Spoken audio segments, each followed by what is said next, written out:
Hi everyone, and welcome to the BoldChess show. I'm your host Roland, and with me the International Master Luis Medarde. In this video, we will cover another epic chess challenge where I have invited Luis to beat the smallest yet the strongest chess engine. It's BoyCheeser. You may pronounce it as Cheeser or Cheeser, but it's BoyCheeser. It's a little tongue twist has to the name. It's a very interesting bot, and Luis will try to compete against it. Hi, Luis. It's good to have you with us on the call. Hello, how are you? Very Well, I'm well. Thank you I'm happy for to accepting this to be this here. challenge. My pleasure. I just saw the pic of the bot. It's really nice. I mean, Yeah, it's so cute. I created this photo because the bot doesn't have actually an avatar, but we needed to have like a little icon to it to give it some spirit. sure. This spot is very interesting overall, and the format of this challenge will be educational. We'll have some analysis. It's perfect for beginners. You don't need a you know to, no need don't need to be a master to watch our videos. We will explain all the lines. It's going to be as educational, as entertaining as possible. And for all of our viewers, if you stay with us till the end, we have a special gift to all of you. Let's talk about BoyCheeser for a bit, especially for you, Luis. The challenge came up suddenly, and I didn't introduce it very well. So BoyCheeser is an extremely small bot done in C sharp, and according to my knowledge, it's the smallest bot yet the strongest. There are smaller bot than BoyCheeser, of course, but they are not as strong as he is. And he's not based on Stockfish or any other these giant chess engines. It's very nimble, and it's done using unique algorithms that are designed according to the framework that Sebastian's did in the chessbot tournament. So basically, it all got started by the famous YouTuber Sebastian. He made a little tournament for teeny chess engines, and 634 participants joined this tournament, where the winner ended up being the BoyCheeser.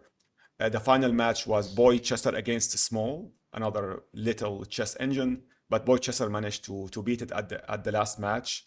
They played together over 1,000 matches, and BoyCheeser managed to beat the majority of these matches with some draw in between. So this match is going to be almost an hour long, depending on how far we can go with it. And the rating of BoyCheeser is expected to be around 2,700, slightly more, slightly less, depending on. There is no really concrete benchmark yet for it, but it's expected to perform at around a grandmaster level. And for our viewers who don't know who's Master Luis, he's from Spain. He's an international master. He's been the ambassador of BoldChess. We featured him in so many episodes. He's such a great player. He managed to defeat Patricia in one of our older videos, if you like to watch it on our channel. He also recently managed to have a draw against the Chess Master 11. If anyone can beat BoyCheeser, it could be Luis. It's good to have you back, Luis, with us, and it's awesome for you to accept yet another challenge against chess engines. How do you feel about this match, and what do you expect from this small bot? Well, I mean, as usual, I expect to be well, I expect to lose honestly, but I expect to have fun. Like every time I have played the other engines, I expected to lose too. I guess okay, I might have some chances. So far, I have been really lucky, but I know. I mean, like okay, even if it's not as strong as Stockfish or these kind of engines that we have nowadays, okay, it's still 2750. Okay, I guess I'm the underdog here, but as usual, I'll try to do my best. As I'll use it as kind of training. Like okay, and well, I'll at least I hope to put a fight and of course have fun. That okay, like that part is also important. Absolutely. BoyCheeser is developed using modern chess algorithms that are designed to meet the framework that Sebastian's did for this specific challenge. But what's remarkable about it that for it to beat over 600 little tiny bots, that means it's doing extremely well in how it's able to evaluate positions and everything. So we would like to remind the viewers that this is going to be a long match overall, but we will explain everything. We'll analyze all the lines. Just sit back and relax. It doesn't matter if you are at the level of Luis or not. We will explain everything in a beginner-friendly format that suits all beginners and club players. And if you stay with us till the end, we have a special chess improvement guide prepared by our master Luis, which is totally free of charge. Having said that, let's get started. Are you ready, Luis? Yes, I'm always ready for a fight. Let's go. Very well, guys. Here we are at the chessboard. We have loaded already the BoyCheeser engine. We will analyze all the lines together on the right side of the screen, and we will be able to see like how well this match can go. There will be no time controls for this match because BoyCheeser doesn't have the capacity, as far as I know, to set up time controls or to control how much time he needs to calculate every position, but he plays extremely fast. So mostly the delay is going to be on our side because we'll have to explain everything and make sure the video is as educational as possible. Luis, can you see my screen? Is everything going well? Yes. Very well. Yeah. Are you ready? Yes. Let's get started. Okay. So what do you like? E4, D4, C4? I think at this moment you already know what's gonna be my move, the same move that. Same move. Let's Yes, start with E4. I am a E4 guy usually. E4 guy. You don't flip and switch between different openings. And very few times. Very few I times. mean, I know other openings, but I usually play 4 and okay against the engines. Like I think my only chance is to know the opening very well. So okay, Scandinavian will take on D5. Right. Let's take. We have had this opening against Patricia as well. It's so weird it's true. to see it on board as well. One more time. We have got the knight to F6. Should we develop our other knight here? No, I don't think so. Here, White has mainly two moves, where D4 and Knight F3, and I'm deciding between them. Well, there's actually also like C4 defending the pawn, but like Knight C3 is supposed to be fine for black. We'll go with D4. We'll go with D4. Yeah. Very I hope well. we transpose a normal Scandinavian and like he takes the queen. Okay, he did. So let's go Knight C3, attacking his queen. No, Knight C3. I'm aware. I'm just trying to see what other movements we have. Could you explain to the viewers what's wrong with Knight to F3 in this case? Sure, it's nothing wrong. I mean, the advantage is that if we play Knight C3, we attack the queen. Right. So we kind of win. It's much more aggressive as well. And also that it's not transposed to a line that I usually play. Right. So right. I like honestly I prefer to know the theory, you know. Absolutely. But I don't think Knight F3 is bad. Maybe in case of Knight F3, black could ping our knight with bishop G4. But there is theory in that line too, and I mean, white is okay, or like I mean, it's not a big problem for black or sorry for white or anything like that. Right. Very well. So let's confirm C3. Yes. Let's go. We attack the queen. I think he's gonna realize about it. Yeah. BoyCheeser plays instantly. He doesn't have much of. It's unlike the other engines we played against. he has a very limitations on how much time he thinks for a move. So he just plays regardless if he's comfortable with the position or not. If he spent more time Okay. on a certain move, he will just play any move he can find that is logical enough for him. Okay. So let's develop. Very well. Let's The bishop develop maybe I'm gonna start with the knight, but with the both knight. moves are normal. I mean, knight f3. Well, yeah, like both moves are good. I don't want to say like one move is better than the other because I have played both. I have studied both. Sure. I have recommended both to my students, and sometimes they even transpose to each other, as you can play first bishop d2 and later knight f3, or Right. the other way.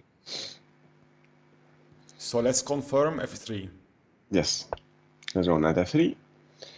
For now we develop. Now the question is, yes, I was gonna say what he's gonna do with the bishop on c8. I was expecting him more to develop to g4, pinning outright. Here we'll go knight e5, knight from f3 to e5. Knight to e5. The bishop to d3 is not an option here. It's an option, it's a solid one, but in the Scandinavian usually, in these kind of positions, if let's say nothing happens, black will be fine. Right. Because okay, they play e6, c6, well, they develop the pieces, and black is very solid. So it's good to try to use our development advantage. And the way to do it in this case is to try to either attack the queen or sometimes attack the bishop. So with knight e5, we plan to go knight c4, attacking his queen, or start pushing our pawns with g4, well, f4, h4, h5, like gaining space on the king side. So very well. Yeah, very I well. will play knight e5 here, but bishop d3, okay, it's decent, or like it would be around equal, maybe slightly better for white. Very well. So let's go with knight to e5. Yeah. Let's go. Knight to e5. Okay, c6.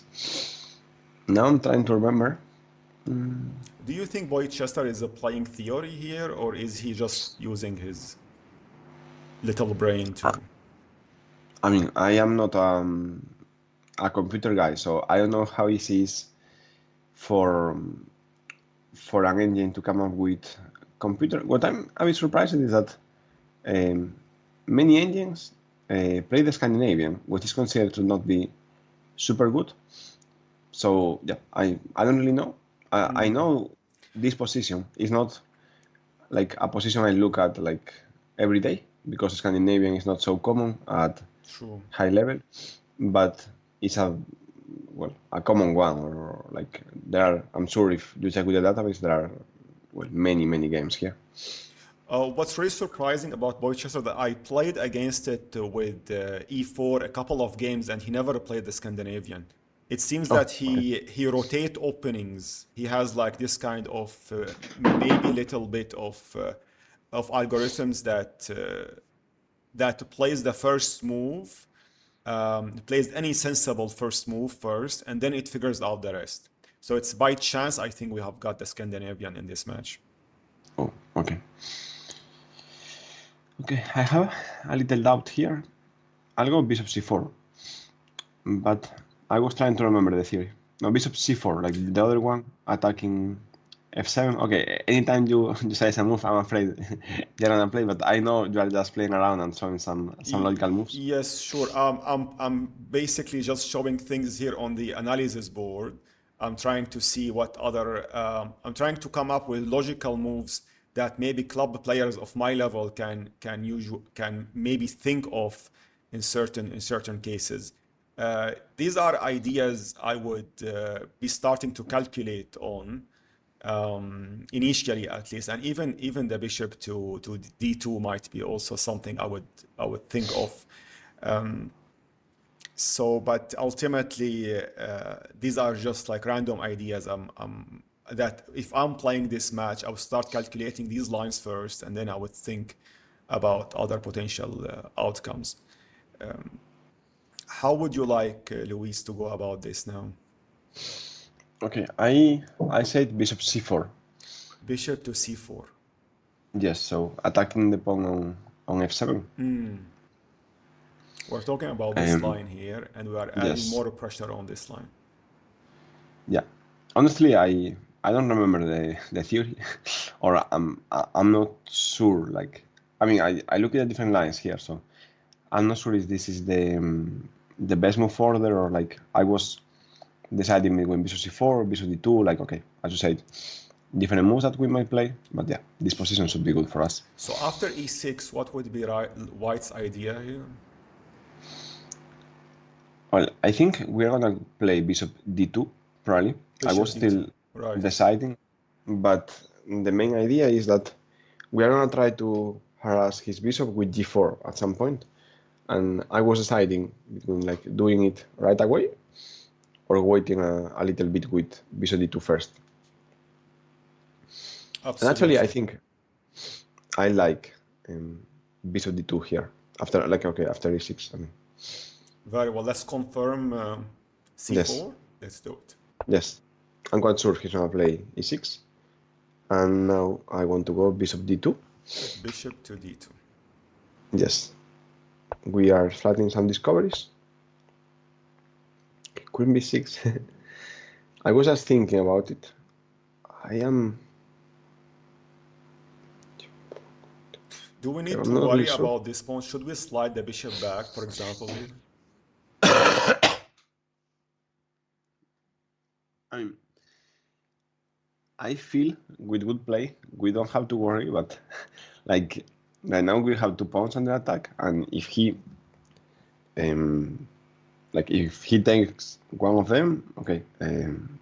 I feel with good play we should have compensation, but I'm trying to make sure like we don't blunder or anything. Do we have any way to defend both pawns? I'm not able to find a way to keep both pawns on board. I think maybe prioritizing piece activity and attack, like how you did against the chess master the other day, where he also was threatening the same pawn at b2, but then you didn't really defend it, and chess master ended up not capturing it anyway. So he was like totally occupied with other lines.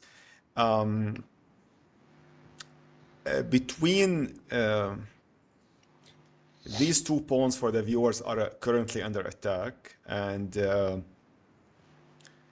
our pieces cannot defend both of them at the same time. Actually, we can slide the bishop backwards here, and we can keep both pawns on board. But would this be a very passive move? Yeah, I mean, I know I won't play bishop C1. bishop c1. It's not my style, or like okay, I know. I think we're gonna go with queen e2, although I'm not sure like if it's the best. But okay, as we can't defend both, okay. If we don't defend any of them, there is no such a big difference. True, And absolutely. If we defend one with or we don't queen defend e2, any. I plan to castle long. Well, if computer allows me to, and well, and keep attacking. I was trying to calculate g4, but if we play g4, I'm not sure about queen takes d4. Like d4 attacking his bishop, he might take our pawn on d4, and Yes. if we take his bishop, he might take our knight. And True. I was calculating well some lines there, but I couldn't find something I really like. So I think we'll go with queen e2 and Queen to hope e2. that's right. So Yeah. you're letting him choose whether he likes this one or this one, pretty much. Yeah. I'm really curious here. Like usually I kind of know what he's gonna play. I mean, not him because I haven't played him, but like even like the computer but here I'm not sure. I don't think he's going to take on b2, because if he takes on b2, rook b1 seems to be annoying, as later we can take the pawn on b7, but I don't really know what's what's gonna happen. True. Very well. I think it's a fine move if both of them are. I mean, it's better than actually defending both of them and pushing our bishop back, which will delay our development. So it's a very sensible move. Should we confirm it, Luis? Yeah, let's go for it. Let's go. Okay, Okay. decided to grab the pawn at d4. He likes to control the center, I think, compared to this pawn at the edge. Right now, although we don't have anything under attack, but at the same time, we are not attacking much either. Let's see what our potential option. We cannot attack his queen because our knight will be currently in trouble. Should we cancel queenside in this Yes, position? Cancel that's good. queenside would be Yeah. a good plan. Let's confirm it. Let's confirm it. Okay. I was expecting that. It doesn't mean I was hoping for that. But We were like totally prepared for it. That's it. yeah, like Should we grab this knight?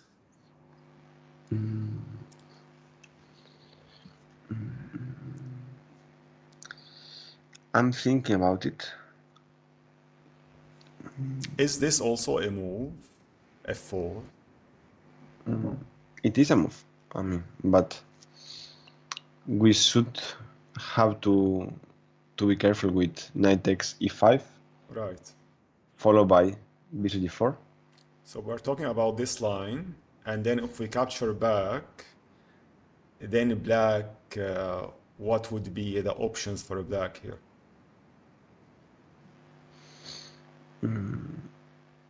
I mean, bishop d4 might be annoying as he's attacking the queen. No, bishop g4. Oh, right. Okay.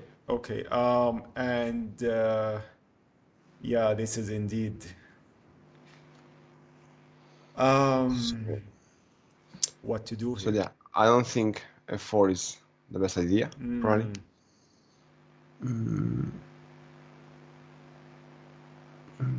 And leaving the knight also is not an option. So we either need maybe to retreat with the knight.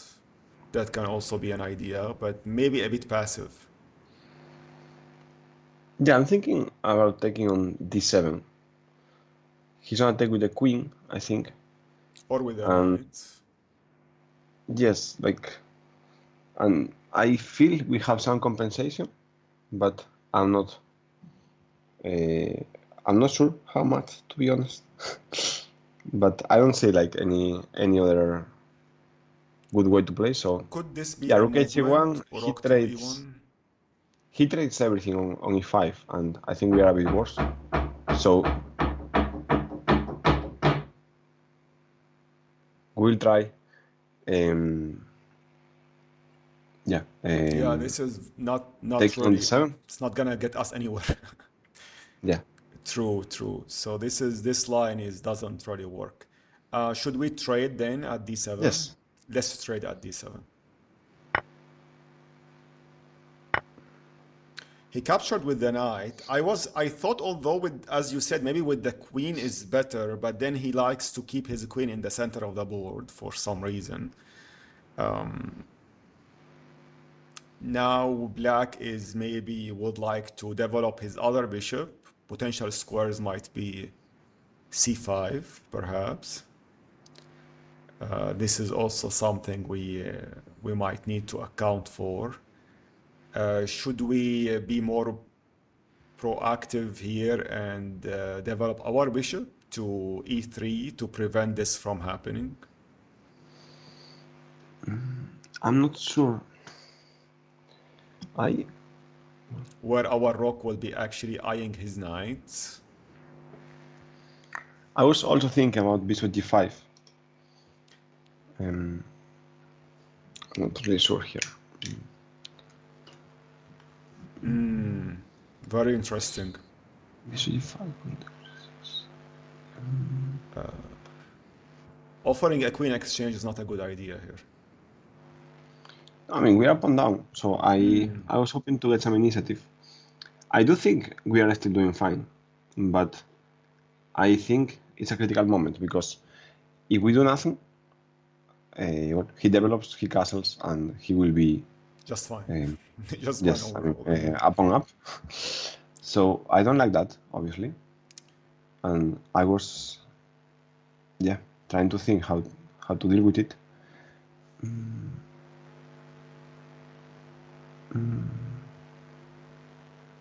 I'm trying Yeah, just to no, evaluate it's certain candidate movements here. I know that I can't really help you with this match because I'm way much lower rated than you, but I'm just trying to figure out for all the viewers as well who are at my level how they might actually approach this position. Uh, can they actually consider in a position like that? At the moment, I feel like our queen is glued to protect this pawn. So moving it away, it's difficult unless if we have a very valid idea, and I don't really see a good idea with the queen at the moment. I'm more leaning towards either attacking the queen, pushing the rook here to centralize the rook somehow, or moving this pawn already away from attack, pushing it forward and preventing the bishop from restricting the movement of the bishop a bit. And then whether he pushes the bishop to c5 or not, if this is even a line, because this is a line I would start calculating, then our pawn is not under attack anymore, and there is nothing for him here on this line. Our king is on the other side of the board. So this is also an idea. This is an idea. This is an idea.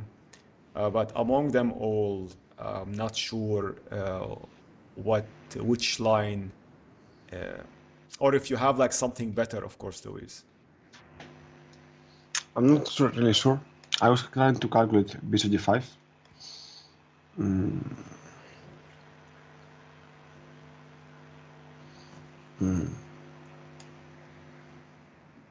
Would you like to simulate it on the board? No. That's I was trying to calculate like something a bit crazy, like bishop g5, queen b6, and I was for a moment trying to hope rook d7, but like rook takes d7, king takes d7, rook d1. Right.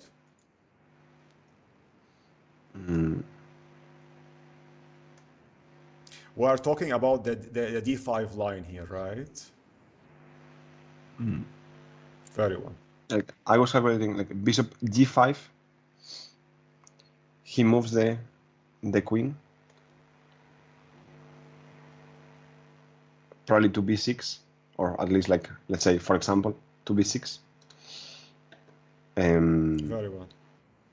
Then we go.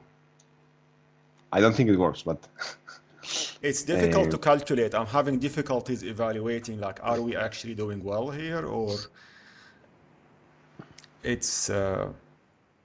But his king did not manage to castle yet. He has still the option of castle queenside in this position. But I still feel like he might need to develop this bishop first before he castle queenside.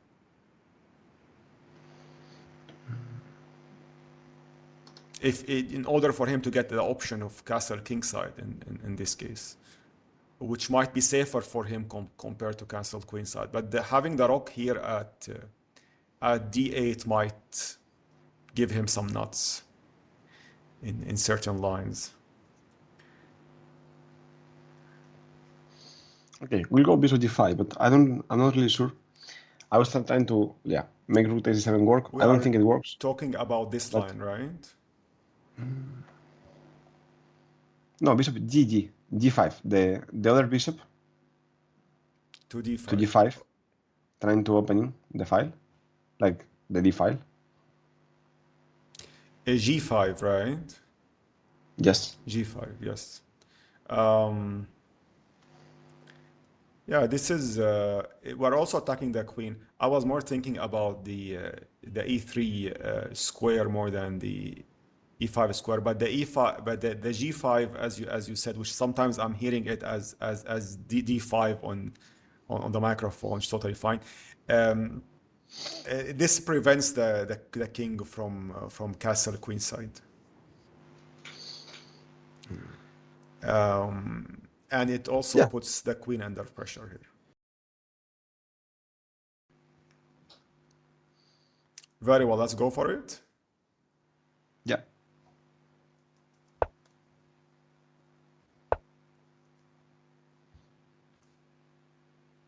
Okay, so he is offering a queen exchange here. Yeah, I thought about it, but okay, like as usual, obviously, like he's right. I mean, I don't have any doubt about it, but at first I thought like queen b6 was more likely. Here I had different ideas. Probably none of them work. Like one idea was queen d2. I'm not sure in this case what we are gonna play, but I thought queen d2. Well, we are starting checkmate as well. We were starting the knight.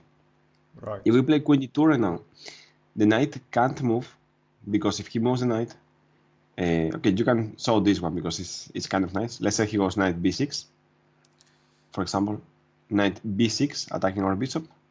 Not here. Well, so yeah, it's the same. Like knight c5. It doesn't make much of a difference, right? Yes. Now we have queen d8, sacrificing the queen. Right. And then he has to capture back. And then we capture is such a beautiful kind of. Exactly. Okay. So, of course, he's not going to blunder it, but it's still nice, you know, to see it. Would this be a movement in this case? I don't think so, because we can take the just bishop. Capture anyway. Right. So the only way for him to hold this position is by castling queenside, but he cannot do that because our bishop is already guarding this square. So he cannot cancel queenside, and moving the knight is not really possible. So this knight is pinned, officially pinned, and he has to protect it on top of that. Yeah. So maybe the queen he has to slide back. I think he's gonna play queen c7, maybe. But okay, I'm fine with that. Let's go. Queen d2. Queen to d2. Yes, he didn't fall for this, despite how small his brain is, but he has, the full capacity to figure this out. Usually, that would be like an insult, like, okay, you have so little brain. Yeah, but in this case, it's more like a compliment.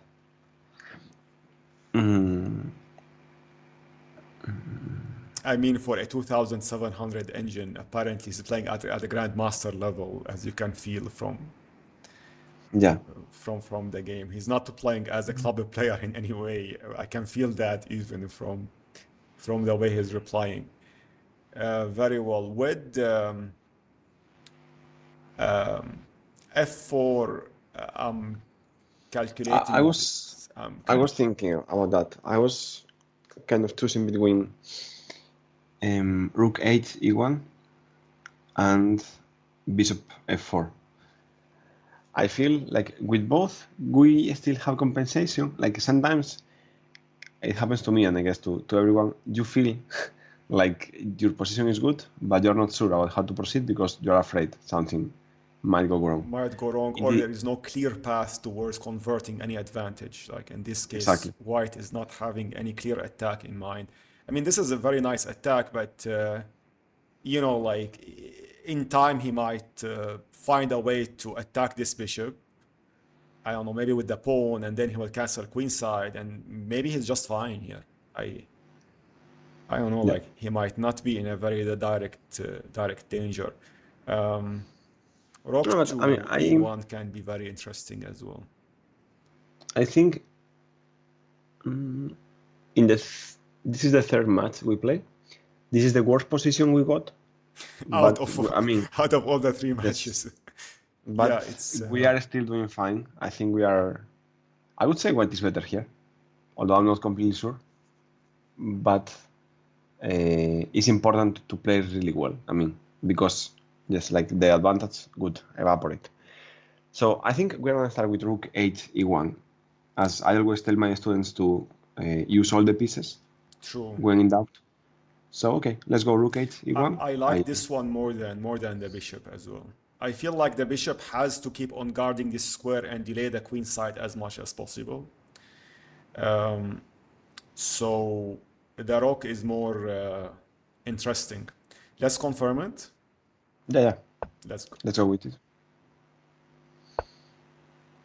Oh, so he did play one of my suggested moves. I thought though he might. That's interesting to see. So why don't we just capture here? No, we'll capture it, but like,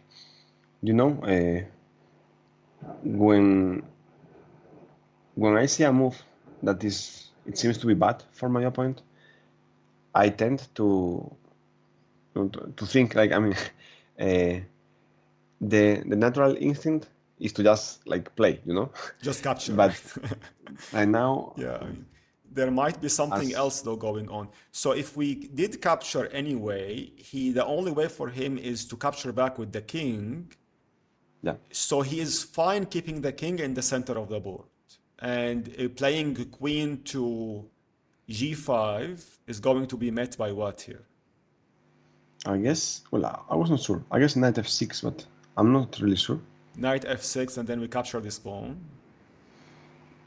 We can do it. I'm not sure if it's the best because he also has But like, then we have this move. no, even worse. I think he has queen f4 check probably. No, like with queen f4, This one. we move the king, and now if he plays rook d8, I'm not sure we have any square for For the the queen, queen. right? Oh, this might be like a queen trap thing. He want us Yeah, to yeah. actually like go forward with the queen. Like, okay, you want to equalize the pawns. You like to get back your pawn that I ate at the beginning of the game. Amazing. Just go for it. And I will just try to, yeah, this is very, and now our queen, like the only way for him to escape is back to G3, I think. No, but he goes rook d8, so there's no way back, right? Right. I mean, we still need a movement. Yeah, I mean, I'm losing a tempo here. Yeah. Absolutely. Um, So so no, I mean, this is not actually capturing this pawn is not an option. no, but okay. Like for now, we'll take on e7. Anyway, That's kind of, yeah. I mean, he loses the right to castle. I mean, that's good for us. let's go. But now instead of queen g5, well, it's not a very bad move. Like you can go queen g5 and not take later. But I want to go g4. A Like queen to d4, no, pawn to g4. g4. Yeah, This one. I want to open the position. Yeah, and I feel if we go g4, he cannot take. He cannot take because if he took, he is gonna lose his bishop. Well, actually, I mean, he can take, but I hope that's fine for us. How can he defend this bishop? By the knight, right? Oh, okay. So he blocked with the knight to defend the bishop, and he blocked the check, and then he is attacking our rook here. So we I'm still happy with it. I want to open. Well, maybe I was a bit too optimistic there. Mm, so here okay. it's followed by what, like d4? Actually, my idea was to play f3 and keep giving up pawns. No, like okay, if this takes queen g5 check, knight f6, f3, and I like see. Okay. Well, I this seems to me like if we don't make this attack work, he might be just up. yeah, like completely winning. I mean, Yeah, he's up like 2 pawns. If we don't get a good compensation on the position, this might be very difficult in the end game to survive that's right. in this specific case. Um, would h3 here be an option? I think it's an option, and I think probably like white is kind of okay. I mean, we are playing up and down. If nothing happens, probably will be like a bit worse, but it's not like we need to do something as crazy as I was doing. I still feel as like going for the attack and trying to play very, very sharp. But I think if we play S3, we are doing okay. I mean, probably it's around equal or something like that, even being up and down. But okay, maybe I'm too optimistic. I used it to be very materialistic, but as I work with computers every day for like a few hours or like the computers used to be very materialistic too, but nowadays they just like give up all the material and they don't care much. So I kind of like changed my mind a bit. So I think here we'll go G4. And You would like to try G4 here. yes, honestly, I'm not completely sure what we're gonna play if he takes. I mean, I feel he's gonna take. I feel it. Like he might consider taking. I think, well, I mean, like our idea is gonna be like Queen G5 check, Knight F6, and F3, trying to open the position as much as possible. Right. There is a very beautiful idea in all of this. Like, my whole point is that here, Queen G5 check, sorry, like, okay, G4, Bishop takes G4, Queen G5, check, Knight F6.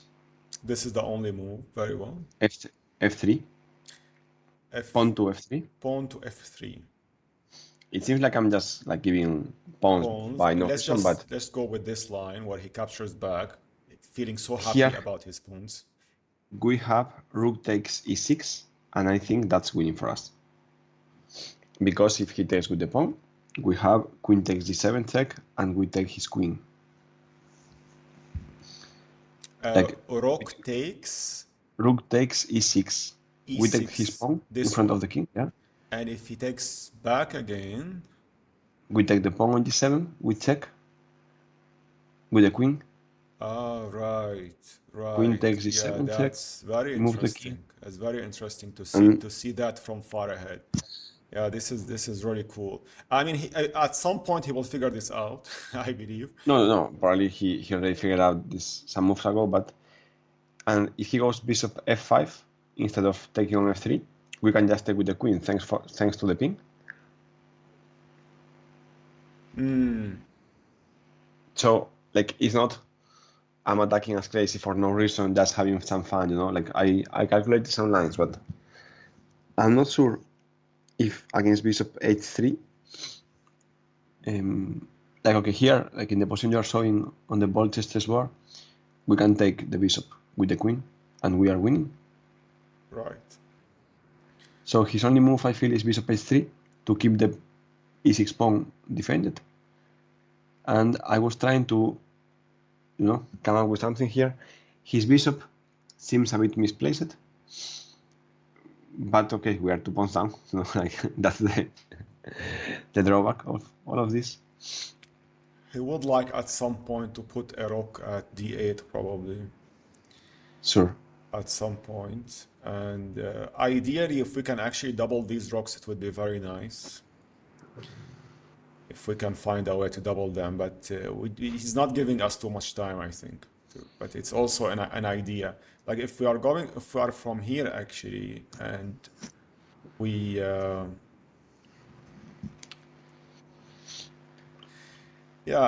there's lots of lines here. The thing is now probably Stockfish is gonna tell us whether we should be aggressive or we should be more positional in this case. But in it seems this one is a very valid move. Let's go for it. G4. We'll go with G4. Let's go with G4. I hope he doesn't. Okay, I couldn't even finish my sentence. You know? Okay, let them. He just took it. I was like, okay, I'm happy with it. Okay, let's go Queen D5. Queen to G5. Let's confirm. Yes. Yeah, he's gonna go Knight F6, that's for sure. We'll go F3, pawn to F3. And I'm quite sure he's gonna go F3, pawn to F3. Bishop H3. Yes. Let's confirm. Okay, He's gonna. he didn't fall for it. No, of course. I mean, like, Yeah, but he figured this and now, out. okay. I thought we have compensation. I, I hope we do because it's already 2 points. For a And moment, this I pawn, was. this pawn we cannot Yep. capture it, right? I don't think so. Maybe Because of this. we can make it work somehow. Yes. He gives a check on f4 with the queen first. We move the king. Remove the Then king, rook and then a8. then we. Yeah. I see. I see. And can we like waste a move with the rook here, for example, to d2, or is it too slow? I think it would be a bit slow. Bit slow. We'll go with knight e4 here. Attacking his knight. Yeah. Knight to e4. Yes. Very well. The main threat now is we might be able to take on g7, as now his knight would be under attack. Right. Right. This knight is pinned, and he cannot really do much about it. Very Now, well. This pawn is still hanging, but I don't think he's gonna waste time to capture it. Very well. Very well. So let's go for it. yeah. Let's confirm knight to e4, right? Yes. Let's go.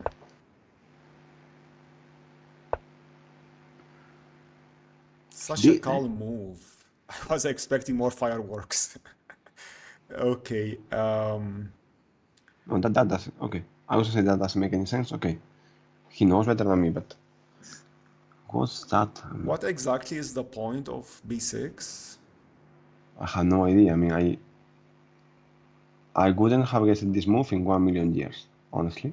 I mean, it's Actually, not even attacking our bishop. I mean, I mean, she should have at least make like b5 maybe, but no. Actually, He might. I was gonna tell you earlier that now if he plays a move that doesn't attack anything or does nothing, and I was gonna show you some beautiful idea, but I thought, okay, like it doesn't make any sense because he's gonna attack something, or he's gonna like do something. Now my first idea. Okay, actually, I already realized it's not as good, but I'll still show it. Is if we take on g7 with the queen, like queen takes d7 now, it is not the move I'm gonna play probably, but like if we play queen takes d7, queen f4 check, earlier was winning for him. King b1 and rook a d8, trapping our queen. Now it's different because we can take on f6, right? And actually what I was thinking is that queen takes f6, queen takes f6, and honestly, like we don't win or anything, but I was thinking about, well, including rook takes d7 first. This is also valid, like, yeah, and we play this position, and well, we see how it goes. But okay, I like b6. What I don't understand the point of. We continue b6. like this, you mean? Yeah, something like that. Yeah, it is. So we will be happy getting an end game here in this position. His pawn structure seems to be slightly better, maybe. Yeah, no, and he's still a pawn up. I mean, no, like this is not what I wanted to play, but like what I wanted to show is now, like if we take on d7, our queen is not trapped thanks to having played knight e4. Okay, as he played b6, I'll say that he didn't see how to exactly continue, let's say. So we'll go king b1. King to b1 anyway. Just move it away from this check. Right. The point is, after king b1, in many lines we can take on g7, and there is no queen f4 check. Yeah. Let's confirm. Yeah. Let's go king b1. But I don't know really. Okay, and why does he play rook a8? We saw this movement before. I mean, it didn't come up to surprise. Okay. We are already calculating that at some point he will need to challenge our rooks. And capturing is not a good idea because then his rook is going to take control of this file. Yes. I'm laughing because I'm such an idiot.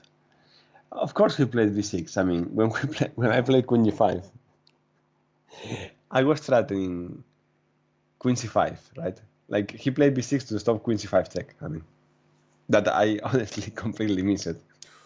Oh, right, this one. I missed it too. Yeah, this is so Okay, this so is what he was worried about. now my thought of just play a calm move because he doesn't know what to do. It doesn't make any sense. What an idiot. Okay, well, what to do, man? No, but I Okay, mean, we were like so focused on this line, and we kind of sure. forgot this line. I mean, it happens to all grandmasters even. Like they are so they go so deep in one variation, and then there might be like another variation. But BoyCheeser like thought of this first, you know, Sure. I mean, and then he figured okay, it out. Okay, well okay. we will deal with the situation anyway. Sure. No, actually, I'm kind of happy with the position. My my idea playing king b1 was to be able to take on g7 because now queen takes g7, he doesn't have queen f4 check. That was the move that was bothering me all the time. So Right. I guess queen takes g7. Probably he's gonna trade knights because I don't see like another good move. Like okay, queen takes g7. I'm attacking his knight.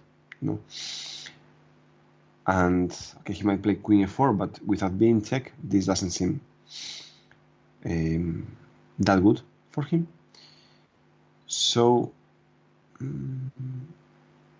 yeah, okay, let's take on g7. I don't really see why not. And okay, Right. I also like was yeah Let's confirm. go ahead. Yeah. I was not seeing like how to to continue the attack, and okay, at some point like we are 2 points down, he's gonna trade some pieces. So yeah, like okay, And maybe he's still happy about this pawn here. I'm not sure really, but okay, he might be. We'll take with the pawn, obviously. Let's I take with mean, the pawn. That's I the cannot only take. move. Otherwise, we are losing somehow. Yes. Now I think if he takes queen takes h2, we had okay. I was gonna say we would have queen g5 check, so probably he's gonna play queen f4 to stop that. To prevent that from happening. Yes, and now okay, I am not sure about the position.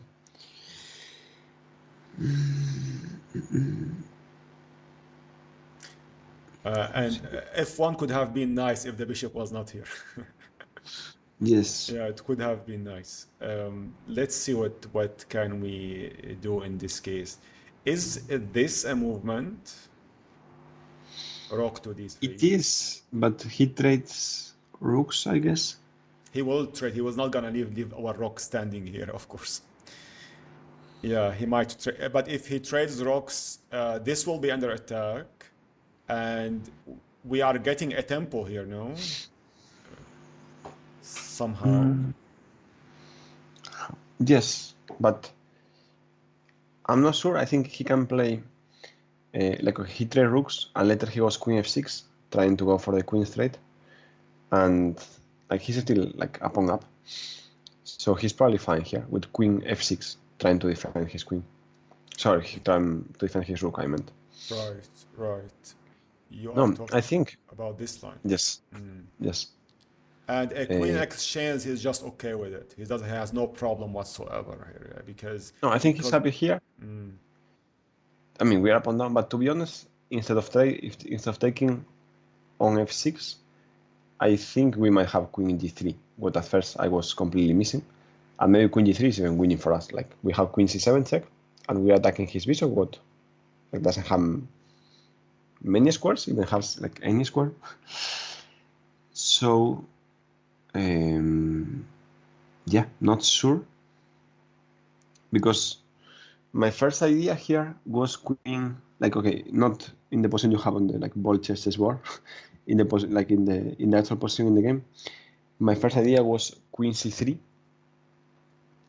because with queen c3 we are threatening his bishop, and at the same time, you remember that check I missed on c5? Okay, I want to do something similar by going queen c3 Right. and queen a3 check and grab the pawn on a7.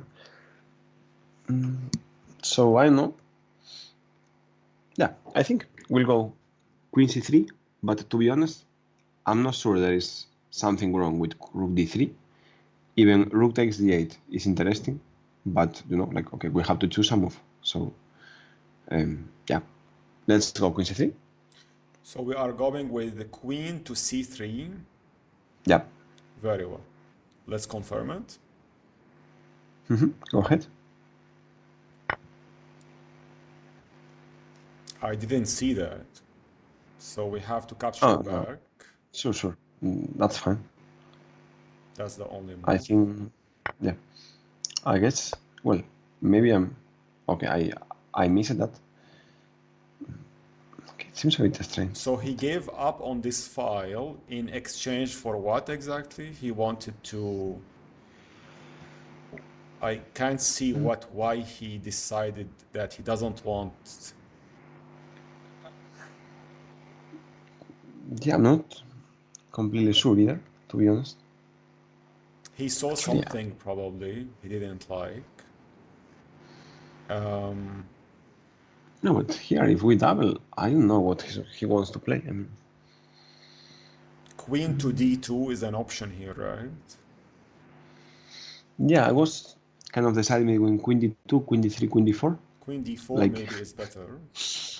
I think queen d4 looks better, Queen but I'm not d4 sure looks better it to is me. better. We are The thing defending the is, pawn, defending the rook, keeping the tension here at the other rook.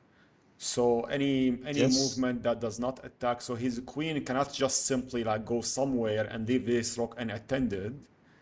And putting yes, his rook here is not an option, or is it? but No, it's not an no, option. It's we not take an it. option. So No, but what I was gonna say is that queen d4 looks better, but I'm not sure it is because if we play either queen d2 or queen d3, we like also double on the d file, but we have queen b4 check or queen a3 check at some point.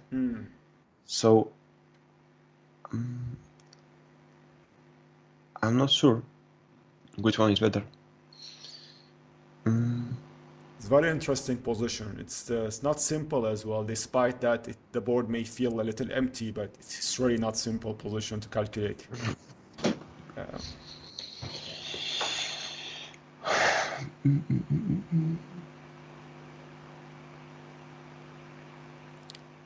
The thing is, I mean, I would say he just blundered it, but that's too optimistic on me. But not sure what he wants to play against any of our moves. Okay, I think I'll go.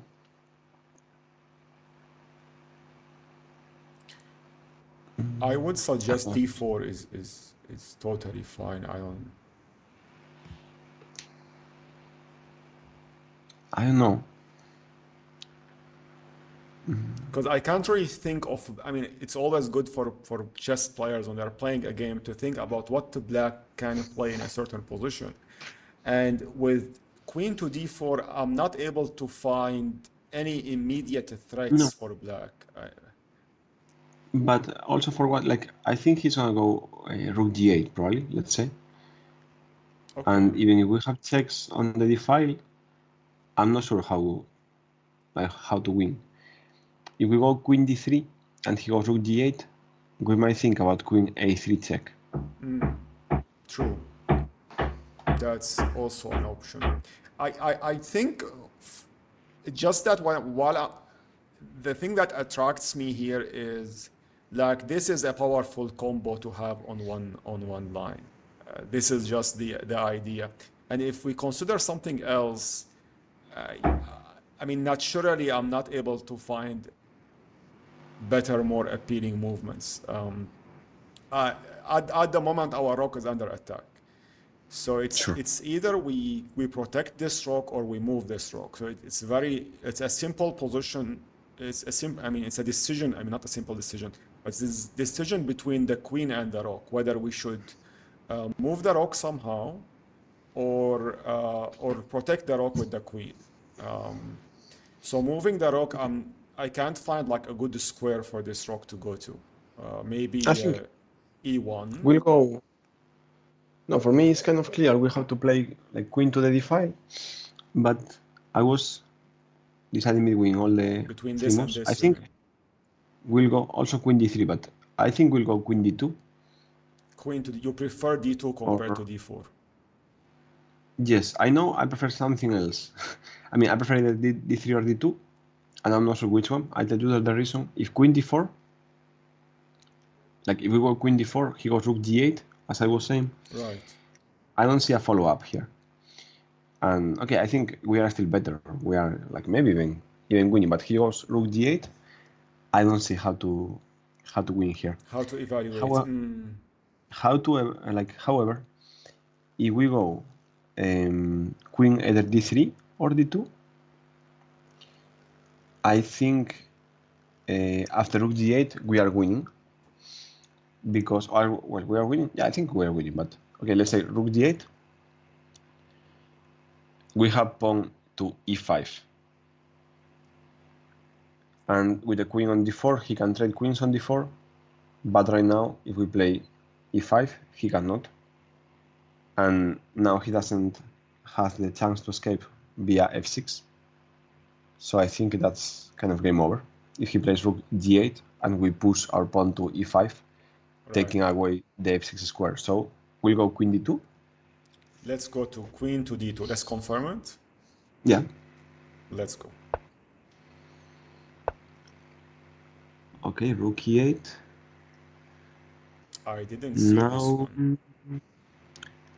I saw it, but okay. I mean, like I saw it, but I wasn't sure about how to play.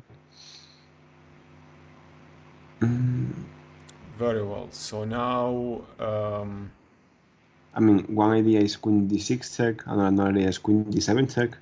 We also have e5 first, so it's kind of difficult to decide. I think I'm not really sure, but okay, we'll go with e5 first. and not d7. Yeah, I mean, honestly, I don't really know. Like, okay, in a real game, I would spend like a lot of time here. Because this pawn we cannot capture it anyway because our rook is hanging. Yeah. That's the point here. So he doesn't really need to attend to this pawn anyway, and we are. Yeah, I mean, his bishop is misplaced though. It's totally misplaced.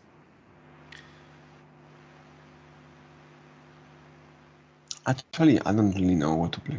And I mean, as I said, we'll play e5. E5. Let's go with We'll E5. go with e5, but I think this might be a mistake. But E5 I'll go for it. if he cannot capture the bishop, right? Yes, because we have made like queen d6 is right. It's just devastating. Oh, sure. Let's confirm it. Yeah.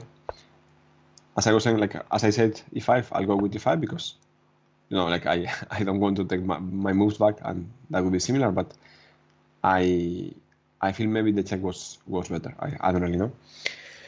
So okay, now let's see. He castled manually. Yeah. In this position, and this is not an option. No, it is an option. It is an option. Okay. Of course. Although, well, yeah, I know. I mean, let's say we give a check. He moves the king. A rook on the one is under attack, and I was trying to figure out what to do there. We have to move the rook somehow, somewhere, and this king can be really difficult to meet if the queen is eyeing on the last rank, which is the first rank. Okay, actually, I like queen h6. Let's go for it. Queen to h6. Yes. Okay. Let's confirm. Yeah, go ahead. My point is that if he goes king d8, what are you? Okay. I know, okay, I mean, playing a computer is such an experience. You know you're wrong, and like usually I would be very happy here, thinking we are gonna win with bishop e2, and we'll play bishop e2. I know I have to be missing something, but like, okay, well, actually, okay, my point is bishop e2, rook d1 check, and I feel we are doing well there, but I might be wrong. You are suggesting a bishop to e2 here? Yeah, And then, of course, if he captures, rook d1 check. rook to g1 check. Yeah. Right. So this is out of the book. Well, no, I mean, there he has bishop d2, I think, or bishop d4. I mean, it's not, let's say, over, but I think that's an interesting option. Very strong. I'm not sure, like, how to continue attack if I don't play bishop e2. I feel it's interesting, so I want to go for it. And if he goes queen e2 or something like that, at least like my rook is not under attack anymore. So I have freedom to move like whatever I want. And this attack is okay for us, for him to attack both. I mean, as okay as it can be. Like Within the it's limits annoying, of. but what to do? I mean, yeah. Probably he might be fine in this position. Probably. I mean, but He might be fine if in I this like, position. If he if I don't slides play back bishop his e2, bishop. I feel like I'll. I mean, actually, if I'm just like in the position we actually have in the game, if we just move the rook, probably like we are also doing well. If we play even like, I know, queen c1 might be a move, but okay. Right now, my bishop is under attack, my rook is under attack, so I feel no, that blunders the rook, right? Right, and a checkmate.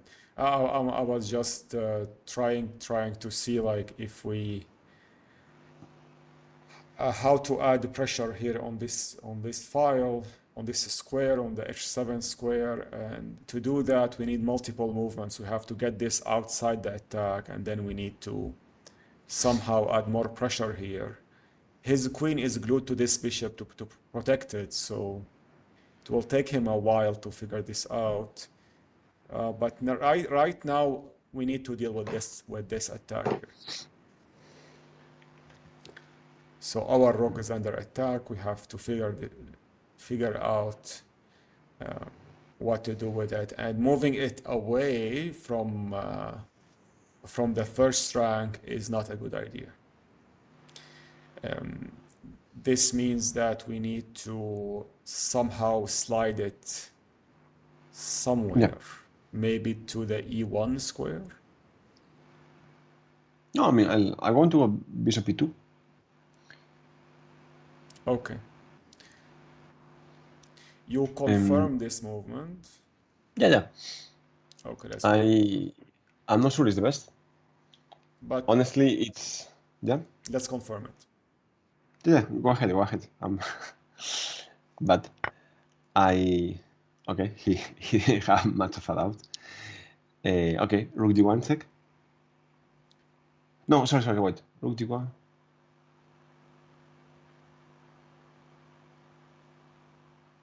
No, okay. So if we move to g1 Okay. check, what can he do? No, I guess bishop d2. It's gonna be his move. No, g2. G2. Like if bishop d4, we have h3. Okay. Bishop d2 is a bit more annoying. No, but. And then we can just go to g5. Yes, and later, like at some point, we'll take.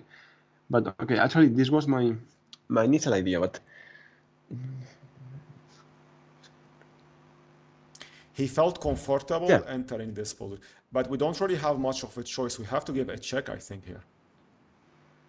No, like the thing is, I think I spoiled the position, honestly.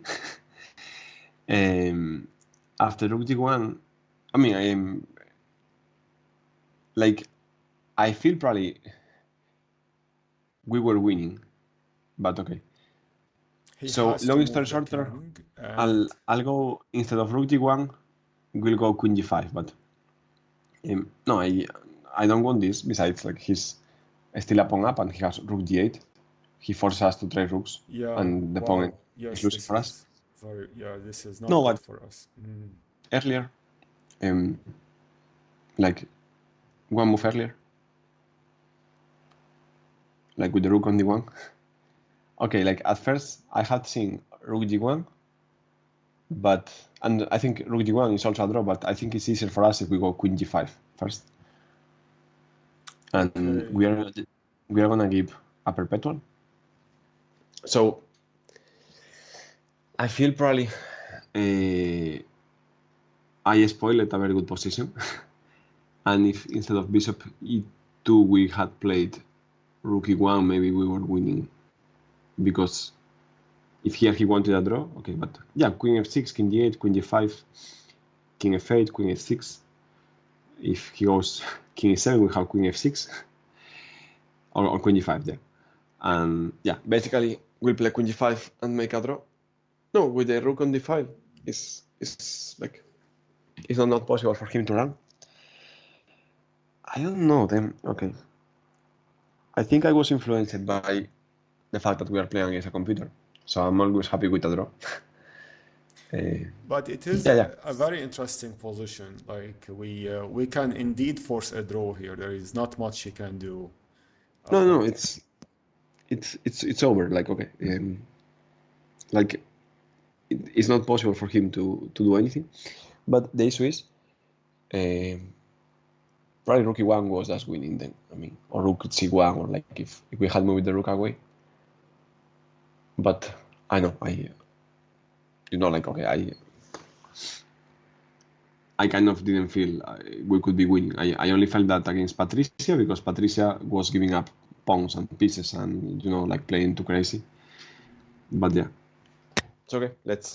Let's go for it. I think Let's this settle for is. a draw. Yeah, Let's go for it. Let's start with G5, queen right? d5. Yeah, Let's go. queen d5, queen f6. F6. Yes.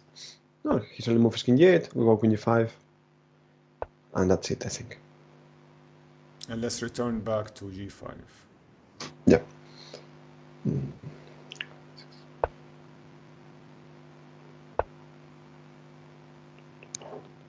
I don't.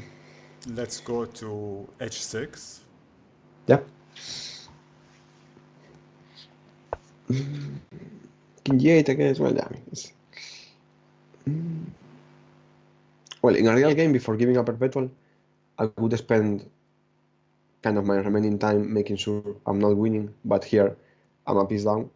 I The don't only think chance I have we are is winning rook, here. rook d1 check after bishop g2. The rook is not really helping in the attack, and this way of giving the perpetual it's easier than if we include rook d1.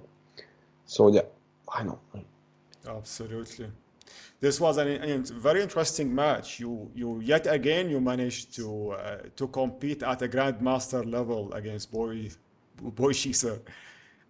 This kid is, despite his little brain, he did put up a very good fight, in my opinion.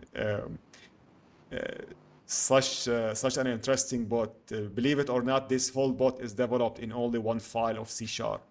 It's not like Stockfish. He has like hundreds of lines of codes and 1,000 Yeah, plus contributors.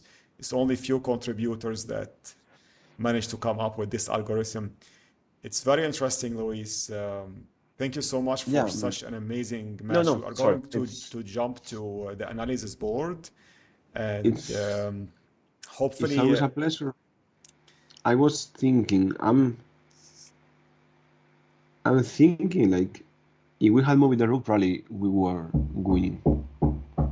If instead of bishop e2, we would have played something like rook e1.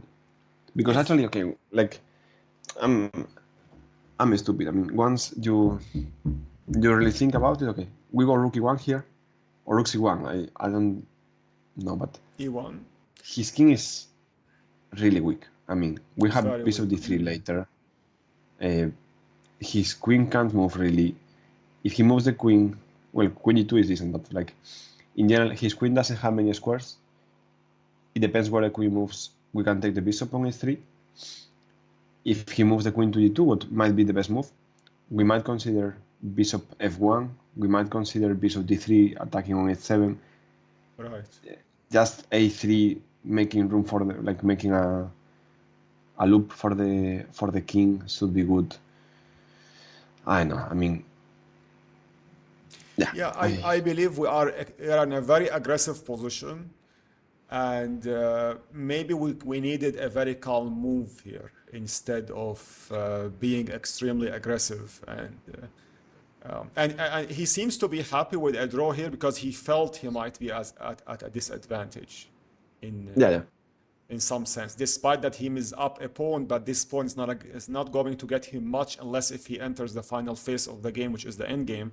And as long as we are not at the end game, he cannot convert that advantage of the pawn quite instantly.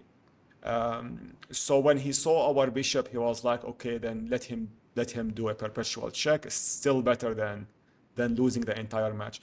We will have yet to see. Maybe Stockfish will surprise us with something else, like completely, that we haven't really thought about. We will jump to the analysis board and Sure. we will see how it goes.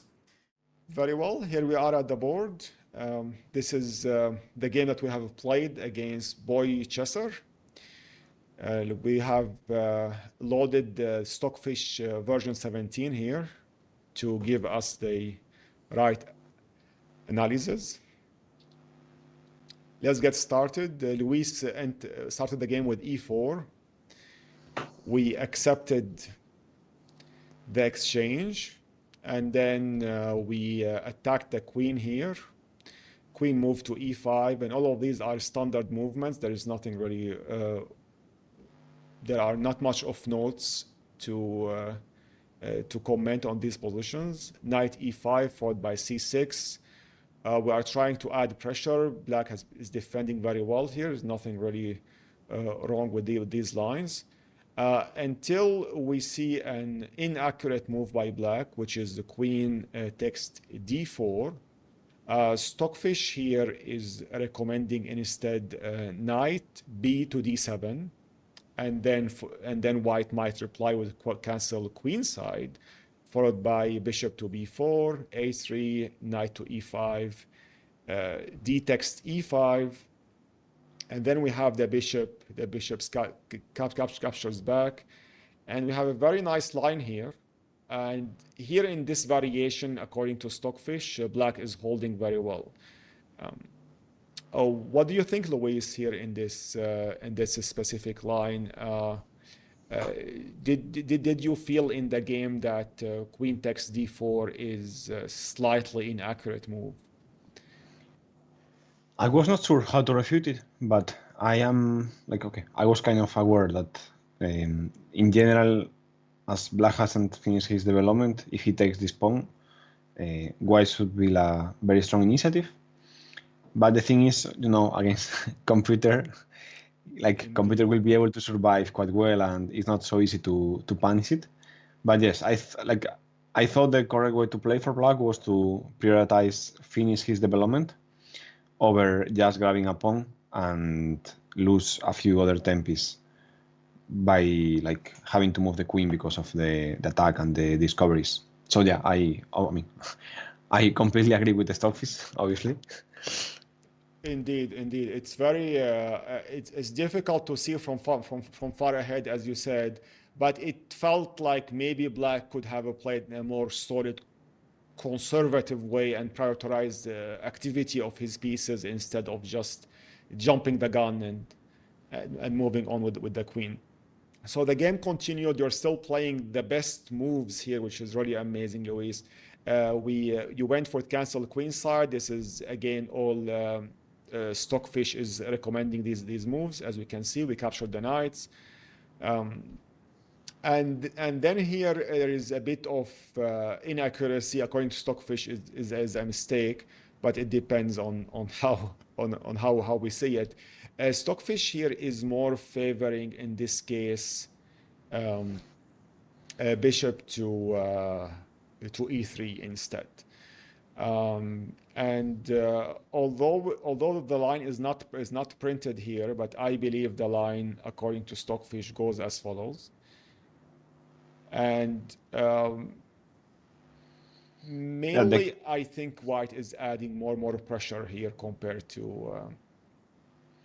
yeah. The thing is that here black is able to castle, and in the line I played, black is not able to castle. So if we are thinking about general principles, okay, it makes sense to not allow black to castle. Sure. But yes, apparently we still have a very good initiative here.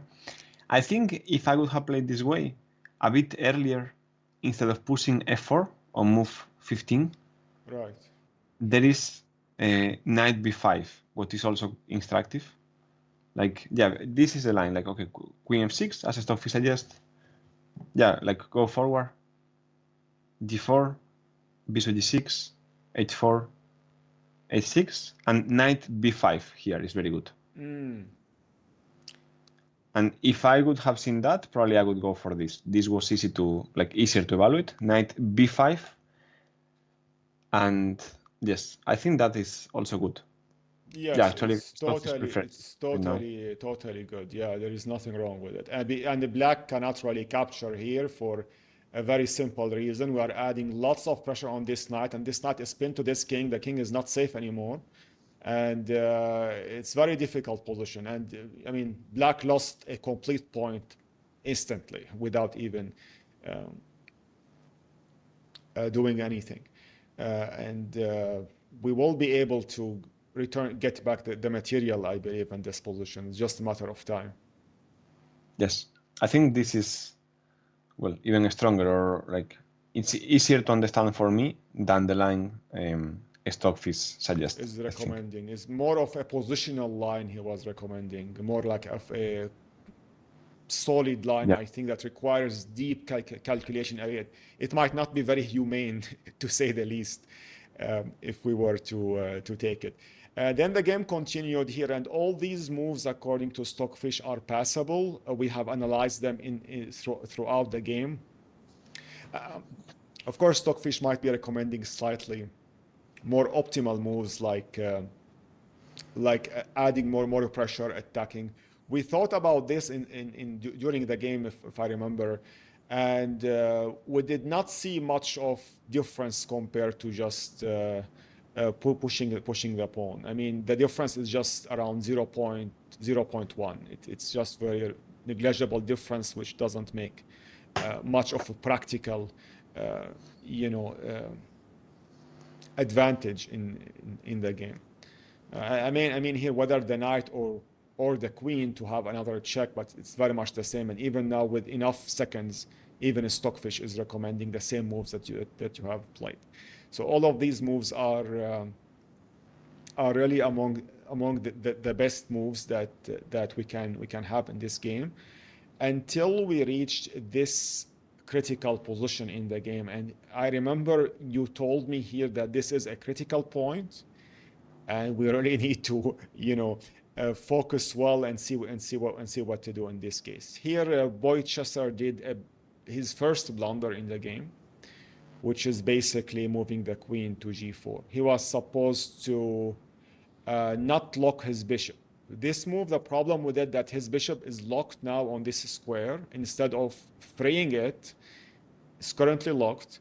And black is not really giving any pressure here on this line. It feels that it's adding pressure, but in reality, this is an empty threat. There is not really much of uh, there is not much of attack going on here, and his bishop cannot retreat backward. It will take two moves for his bishop to become active again. So this is not really the optimal move. And here you did play the best move as well, which is really remarkable.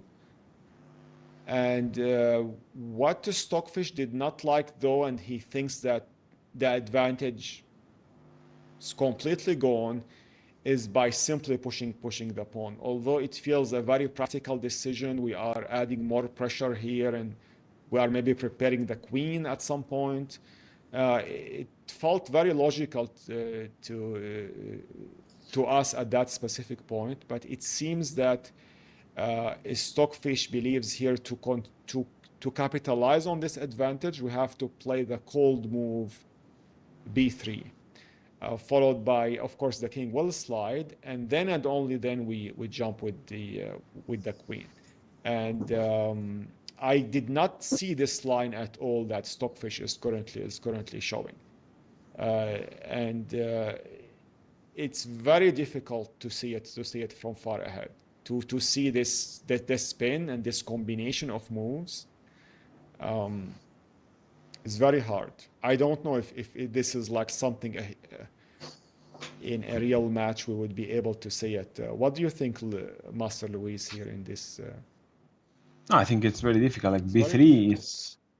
is very deep, and I mean that this position is winning is kind of clear, but that earlier playing b3 instead of just going like directly, kind of trying to with e5. attack, it's not so natural for me. Obviously, Stockfish is right. Like, okay, there is no doubt about it nowadays. But yeah, like I don't feel guilty because of the move I played. Exactly. It's very difficult to see this move. It's I would not have guessed it. Even if someone showed it to me, I would like, why do you urgently need to move the pawn to b3? I mean, there is nothing urgent about the move, but it seems the order of the move is what makes it so special. Like how he was able to give a square for the king to escape and Yeah. stabilize this bishop, and then and only then initialize the attack. I mean, to reach this idea of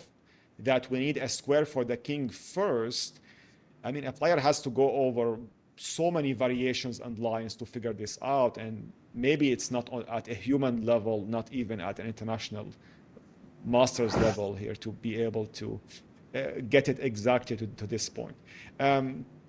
Anyway, the game continued after e5, and here, according to Stockfish, BoyCheeser did a major blunder here. Instead of continuing the game with king to e7, which is the only move according to Stockfish to keep the game running in order for black to get a chance at least for a draw. And the point being here is we really need to keep on attacking the king. And this is not so easy to see, of course. But even though white seems like is able to get closer to the king, but in reality there is no checkmate pattern, and this is a drawish position. BoyCheeser did not see this sequence of moves, and he instead went for the for this big blunder. But we were so focused on a draw in this specific line, and we felt that our advantage is already gone. So we didn't really calculate this, I think, deep enough. And the best move here is to put the rook back to c1, which seems to be passive to me. I would have preferred maybe f1. We talked about f1, if I remember, in the game. Not f1, I mean e1. We talked about e1 in the game because it's more active and it protects the pawn. Maybe it's not as passive as c1. But I don't know. Like, what do you think, Luis, between c1 and e1? I think they are similar. Like earlier I made some mistakes. I don't feel guilty for those, but I think this position is easier to understand, that white has a very strong attack. The issue was, like, when you play against computer nowadays, you don't expect to, like, the computer to make any mistakes. So I was happy with a draw. I saw bishop e2 was kind of forcing a draw, so I went for it. But I think both rook c1 and rook e1 are very good for white. The point is, it's not very important what move you choose, because the thing is, you are just buying time before being able to go the rook to the g file. So as long as later the rook comes to the g file, the attack is deadly. Like, white is completely winning. Absolutely. Actually, in this line, for example, that you are showing, black has to give up the bishop to don't get checkmated, and even here, black's king is still quite weak. So, okay, white is completely winning here, objectively speaking.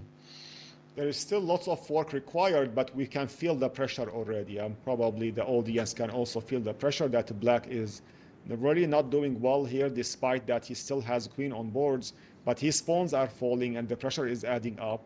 Our bishop is very well stabilized, our king is safe, and his king is very wide open. And it is like, he doesn't have a chance to queen as well. This pawn is very weak, despite that it feels that it has a queening potential, but there is no time for a Black to push any pawns in this position. The pressure is just massive on the king. There is still some work required, of course, as how Stockfish is demonstrating it, but there is really even without playing the perfect moves, we can see that Black is really not able to keep on going defending forever, because the king is like opening from both sides. The rook is on board, and we are up a bishop. And this pawn, as we have said, it has no chance of queening properly. There's no time for it. Although Black will try to push it, but I don't think there is any time for it to go.